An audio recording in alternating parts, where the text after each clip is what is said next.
په افغانستان کې د رسنیو باندې بندیز ولګېدو، یعنی فیسبوک، ټیک ټاک، سنیپ چیټ، ټیک ټاک باندې بندیز ولګېدو، هغه هیڅ کار نه کوي.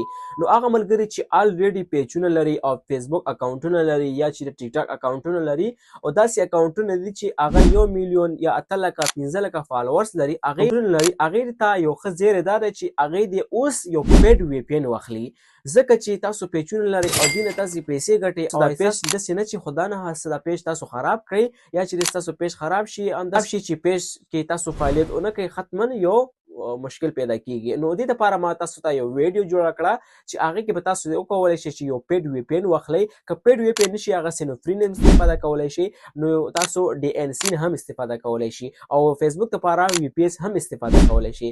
نو راځئ لږ معلومات په افغانستان کې دي هغه وکولای شي چې فیسبوک نه استفاده وکړي. خو که چیرته تاسو کوم ملګري پیجونه لري او پیجو باندې کار کوي هغه د وی پی ان واخلي، هغه ورونه چې تاسو غواړئ چې موږ یوازې فیسبوک کې ویډیوګانې ګورو او موږ هیڅ اړتیا نه لرو، هغې لپاره ښه زیری دا ده چې همدغه ویډیو تر پایه پورې وګورئ، ځکه چې ټول مشکلات مې په دې کې حل کړي دي. نو راځئ دغه ویډیو تر پایه پورې وګورئ او ستاسو دا مشکل چې دی حل شي او ستاسو فیسبوک، ټیک ټاک همداسې نور پلیټفارم کې تاسو خپله په اسانه سره وکولی شئ خپل وګورئ او تاسو استفاده ورنه وکړئ. نو راځو لنډ وضاحت په دې ویډیو کې مې تاسو درکړی دی چې تاسو وکولی شئ په دې کې تاسو خپل کار وکړئ. ډېره زیاته مننه. که ویډیو مو خوښ شوي لایک او فیوریټ کړئ، نورو ملګرو سره دا ویډیو هم شیر کړئ او زموږ فیسبوک تاسو زموږ ویډیو په فیسبوک کې ګورئ همدا اوس فالو کړئ او که چېرته په یوټیوب کې ګورئ همدا اوس سبسکرایب کړئ. اوس لپاره ښه وخت بای.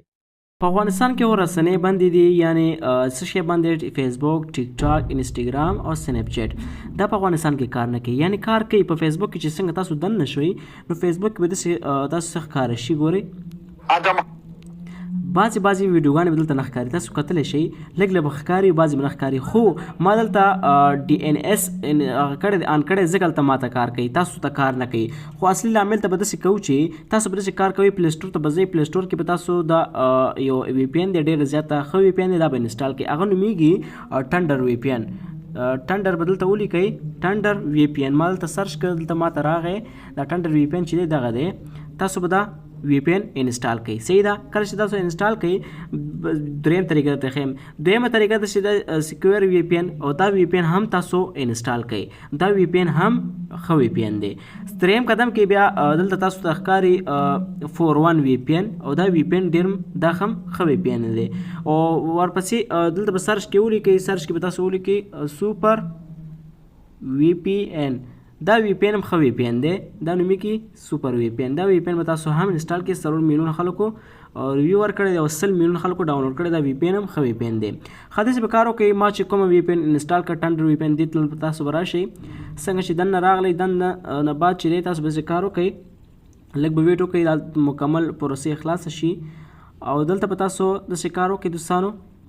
تاسو به ځان سره دا کانټیکټ کوي. ګورئ تاسو پاس لاړ شئ یا جالۍ نښې ته، دلته به تاسو یونایټډ سټیټ سلیکټ کړئ. کله چې تاسو ایډ کړئ نو ډایرکټ به فیسبوک کې دننه شئ او فیسبوک کې به ستاسو هر یو ویډیو باندې به ویو هغه راځي او پکچر راځي. ګورئ او نور چې څه مسله وي هلته ستاسو مسله بس اوکې کېږي، فنش کېږي. نو دا یې طریقه وه ډېره زیاته اسانه. او دویمه طریقه یې دا ده چې دوستانو تاسو به داسې کار وکړئ، سیټینګ ته به لاړ شئ. که تاسو وی پی ان نه استعمالوئ هېڅ خبره نشته، نو تاسو به داسې کار وکړئ، سیټینګ ته به لاړ شئ. سیټینګ کې به تاسو ولیکئ دوستانو، ګورئ ښه زه چې څنګه لیکم تاسو مو لیکئ ډي ان اس. ډي ان اس چې څنګه سرچ کړئ دا پرایویټ ډي ان اس به په دې باندې به کلیک کړئ. دلته به تاسو دا آف وسي. صحیح، تاسو به دا آن یا پرایویټ ډي ان اس کوئ خلاص، تاسو سره به دا آن وسي. بس دغه طریقه چې تاسو وکړئ بغیر له وی پی ان تاسو فیسبوک، انسټاګرام، ټیک ټاک هر څه تاسو کارولی شئ، هېڅ ستونزه به نه وي.